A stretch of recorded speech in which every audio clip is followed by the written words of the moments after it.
John Textor qui accuse le PSG, une histoire de censure. On te raconte l'histoire ici. La pub très drôle de 3 stars du PSG, dont Ousmane Dembélé avec Malik Bentala et Cristiano Ronaldo qui veut racheter un club de Liga et pas n'importe lequel. Abonne-toi, le journal du foot, c'est maintenant.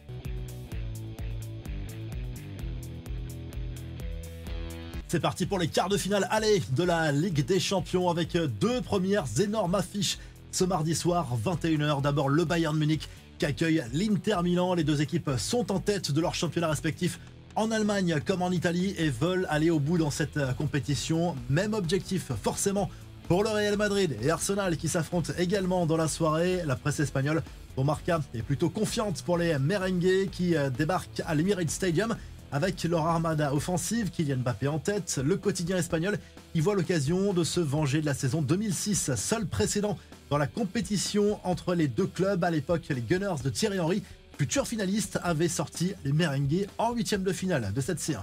On passe à l'actu du PSG à 24 heures de son duel face à Aston Villa en Ligue des Champions. Ça, on en parlera surtout demain. Quel avenir en tout cas pour Luis Campos? C'est le flou autour du futur du conseiller sportif très sollicité. Plus les jours passent et moins les chances de le voir prolonger sont importantes. À quelques semaines de la fin du bail de Campos à Paris, les discussions pour une éventuelle prolongation patinent. Certaines sources expliquent que le dirigeant se montre un peu gourmand.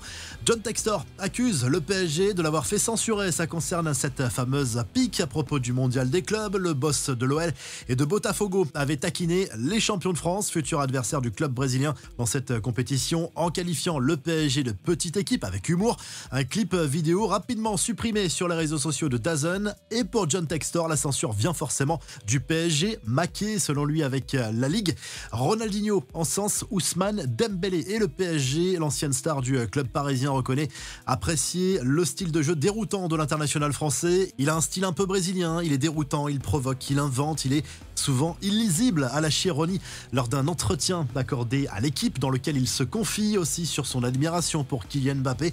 Bonne nouvelle pour les fans parisiens, potentiellement, selon l'équipe, les chaînes TF1 et M6 échangent avec DAZN, détenteur des droits pour la Coupe du Monde des clubs 2025, pour récupérer des matchs dont certains du PSG. Le club parisien, on le rappelle, sera avec l'Atlético Madrid, Botafogo et Seattle dans sa poule. Et pour conclure cette partie sur le PSG, il faut absolument aller voir cette pub de l'équipementier Adidas juste avant le match contre Aston Villa. On y voit Ousmane Dembélé, Nuno Mendes et Richa Kvaratskhelia, plein d'autodérision autour de l'humoriste Malik Bentala qui joue le rôle d'un directeur d'une agence de voyage qui veut les envoyer à Munich, lieu de la prochaine finale de la Ligue des Champions, avec une escale bien sûr par Birmingham.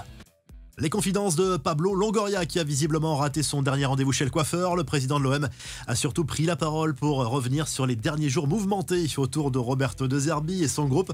Longoria assure qu'il n'y a pas de désunion à l'OM. Il salue la réaction des joueurs d'ailleurs contre Toulouse dimanche après le match inacceptable. Ce sont ses mots sur la pelouse de Reims. Il assure que tout le monde va dans la même direction, mais il regrette que toute cette histoire sur le management de De Zerbi soit sortie dans les médias.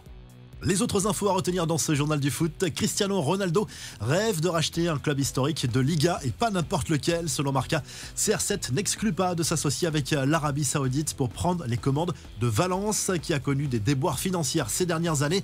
C'est fini pour Jean-Louis Gasset à Montpellier. Le technicien français arrivé en cours de saison a échoué dans sa mission maintien avec le MHSC. Sauf surprise, il sera remplacé par Zoumana Camara, ancien parisien et ancien coach des U19 du PSG d'ailleurs ces dernières saisons.